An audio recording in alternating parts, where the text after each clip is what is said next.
Grandad was the one who told us. He'd been out with Sally for one of their walks through the New Forest. Supposed to be gone until late afternoon, but he came back early. Sally didn't. I was in the lounge when I heard the hammering on the front door. Loud, panicked. It was lunchtime and I was sat in the front of the TV watching Netflix. I paused the show and went to answer it. It took me a moment to recognise Grandad. Normally he's his calm, gentle giant. He combs what's left of his grey hair neatly to one side, wears a suit, even around the house, tie and everything.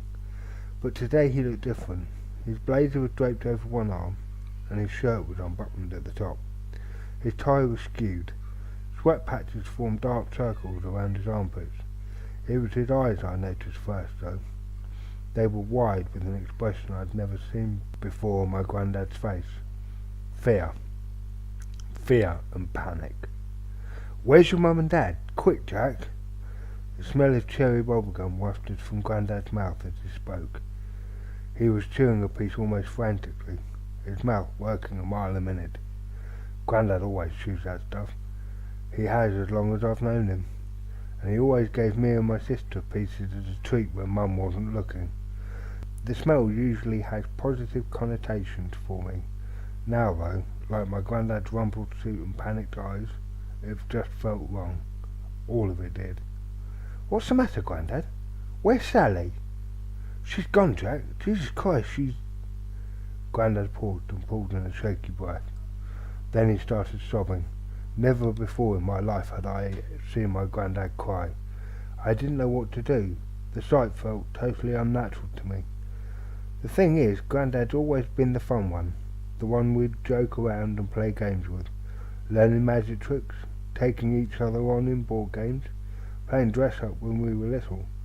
Grandad is the kind of person who would tip us a wink even if we'd been told off by Mum or Dad, just to let us know he was still on our side. He's only lived with us for the past year, but he's been there my whole life. After Mum, Dad, and Sally, he's the person I love most in the world. Seeing him like this, his eyes red with tears and his grey hair dishevelled, I felt dread in my stomach. It was worse than anything I'd ever felt before. "What happened, Grandad?" I said. "What is it?" "I swear I only left her for 2 minutes." Grandad's eyes were large and desperate. "I just went into the bushes for a pee and told her I'd be right back. But then she wasn't there. I looked all around and shouted and called her name. She disappeared. It's like she's vanished off the face of the friggin' earth." I only thought of Sally's diary this morning. 3 days had passed. Sally still hadn't shown up, and things were getting desperate. The police and our entire village were in full search mode. Investigators had interviewed each of us separately and were now following up several lines of inquiry. No one told me anything, of course, but I learned a lot from listening at closed doors. Apparently a group of travellers had been staying in the area not far from the spot my Grandad and Sally were walking, camping out illegally. I heard my dad tell Mum that the police were talking to each of them separately, seeing if they knew anything, and while that was going on we had volunteers combing the area where Sally had gone missing. It was a big area. I overheard one of them say, "Not many roads, plenty of room for a little girl to get lost." Sally's bedroom is separate to mine, and the police searched it the day she went missing, took away her phone and a bunch of other stuff in clear plastic bags, just like they do on TV. But there was one hiding place I didn't think they'd know about. As I crept into Sally's room this morning, I kicked myself for not thinking of the diary sooner. The last few days had been such a nightmare it hadn't even crossed my mind. A blur of tears, questions, and hours of fruitless searching among the bracken. I'd felt useless, mainly. A spare part. Big brothers, especially ones who are quite a bit older, like me, are meant to protect. They're meant to watch out for their little sisters. What good was I if I couldn't even keep Sally safe? Then I remembered the diary. I stumbled across it months ago, completely by accident. Or rather, I'd stumbled across Sally hiding it. I'd gone into her room one morning to find her cupboard door open. Sally was hunched over in the corner, half visible among the clothes. It was only as I walked closer that I saw what she was doing, dashing a pink book beneath a loose floorboard. I'd crept quietly out without saying anything. I didn't want to startle her, and I guessed straight away what the book was. As a 15-year-old, I had no interest in reading my 8-year-old sister's diary, so I thought the best bet was just to stay quiet, let her keep the secret to herself. Now, walking across Sally's room towards her cupboard, I had a weird mixture of fear and hope in my stomach. It was a long shot, I knew that, but maybe there was at least a chance I'd find something. Maybe I could help. I creaked the door open. Sally's cupboard was dark and messy. My shoes crunched across sweet wrappers on the floor.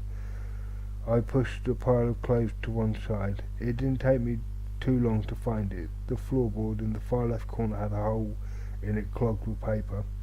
I pulled it out, worked my finger in, then I lifted the board up. The pink book was the only thing in the space beneath. Crouching down in the darkness, I opened it up. I used the light on my phone as a torch. The latest entry was dated 3 days ago, the day Sally went missing. As I read the first line, I felt fear growing in my stomach like weeds. Dear Diary, the alien came to visit me again last night.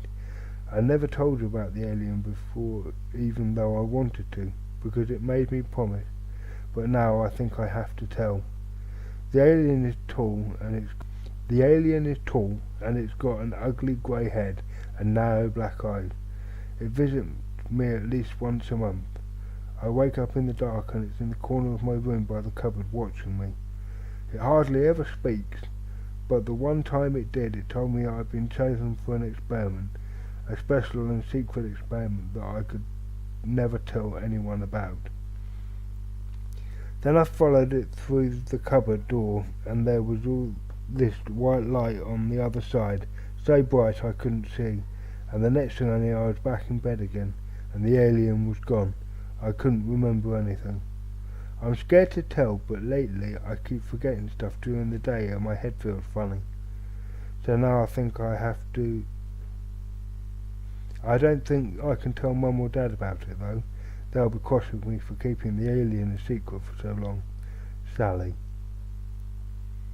I reread that page several times in the cupboard. The fear in my stomach had blossomed into full-grown sense of dread. I kept thinking about how Sally had just disappeared. There one minute, gone the next, like a hole had opened up in the sky and swallowed her. After a few more minutes, I got up to leave the cupboard. I kept the book in my hand, and there were other entries that I still needed to read, and even then I knew I'd have to show it to someone, my parents or Grandad, maybe, or the police. As I went to leave the cupboard, my foot crunched down on another sweet wrapper. I paused. There was something in the back of my mind nagging me, a sense I'd missed something obvious. I looked down at my feet, and as I did, the whole nightmare puzzle suddenly began slotting into place. Images flew through my mind like a film reel unravelling. An image of the day I'd found out Sally was missing. An image of us playing dress-up when we were younger. An image of a tall, dark, shadowy creature standing in the corner of my sister's room, a creature that told her not to tell anyone about it, and that took her into the cupboard to do experiments on her, experiments she couldn't remember. Mostly, though, I thought about the wrapper beneath my foot. The wrapper in my sister's cupboard was one of many that wasn't a sweet wrapper after all. It was bubblegum wrapper, cherry flavoured. The puzzle finished forming in my mind. I felt sick. There was no alien. There never had been any alien. It was Grandad.